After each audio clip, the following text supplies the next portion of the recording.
შეეხება გადაწყვეტილებას და მოლოდინებს. მოდი ორ ნაწილად გავყოთ ჩვენი მოლოდინები. პირველი გახავთ ის, რომ წმინდა სამართლებრივი თვალსაზრისით ჩვენ ეს ხდომები მოვიგეთ. ჩვენ მოვიგეთ პროცესი და ცხადი და ერთმნიშვნელოვანია, რომ დავადასტურეთ, რომ ბრალდების მტკიცება, ბრალდების დადგენილება იყოს სრული აბსურდი.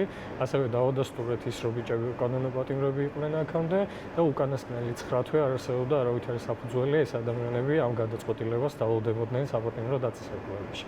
ის არის სამართლებრივი ნაწილი, ეს არის ჩვენი სამართლებრივი შეფასება, მაგრამ არსებობს მეორე რეალისტური მოლოდინები, რა შეიძლება გქონდეს გადაწყვეტილების მიმართ.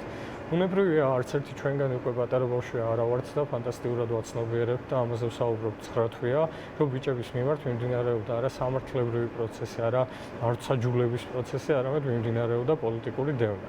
შესაბამისად, როცა ვსაუბრობთ გადაწყვეტილებაზე და ვსაუბრობთ ჩვენს მოლოდინებზე, ვსაუბრობთ იმაზე, რომ გადაწყვეტილება მიღებული იქნება არა სამართლებრივი პროგნოზების გათვალისწინებით, არამედ მიღებული იქნება პოლიტიკური ნების თანხმდებლად.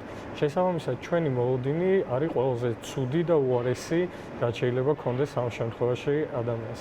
პირველ რიგში ველოდებით იმას, რომ სასამართლო არ დაიცავს და ვერ დაიცავს საკუთარ თავს პოლიტიკური დაკვეთისგან და ის იქნება მისი ამსრულებელი. რაც შეეხება სხვა ხდომებზე მიღებულ გადაწყვეტილებებს და მათ გავლენას ან რამდენად გვიცვლის ამ პროგნოზს ჩვენ შემთხვევაში. კიდევ ერთხელ ვამბობ, სამართლებრივი პროგნოზირების მექანიზმი არ არსებობს იმდენად, რამდენადაც ერთადერთი სწორი სამართლებრივი პროგნოზი ეს არის გამომართლებელი განაჩენი.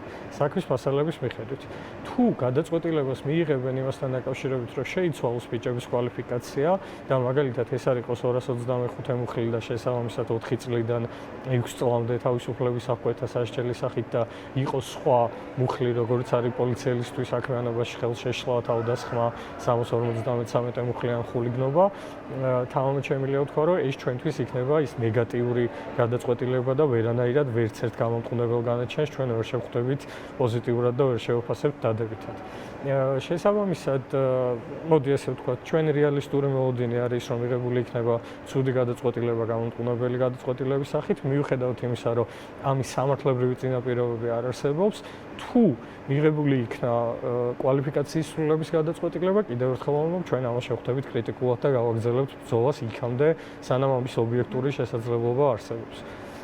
შესაბამისად, ძიმე კვირა იქნება, ძიმე კვირა გველოდება, რაც შეეხება გამომართლებელ გადაწყვეტილებას და იმას, რამდენად შეიძლება იქნას მიღებული, ბუნებრივია მოლოდინი ძალიან მცირეა, თუმცა წმინდა ადამიანური თვალსაზრისით და არა როგორც ადვოკატი, რა თქმა უნდა, ამასაც უშვებთ საკუთარ თავში და პირიქით ვნატრობთ და ველოდებით.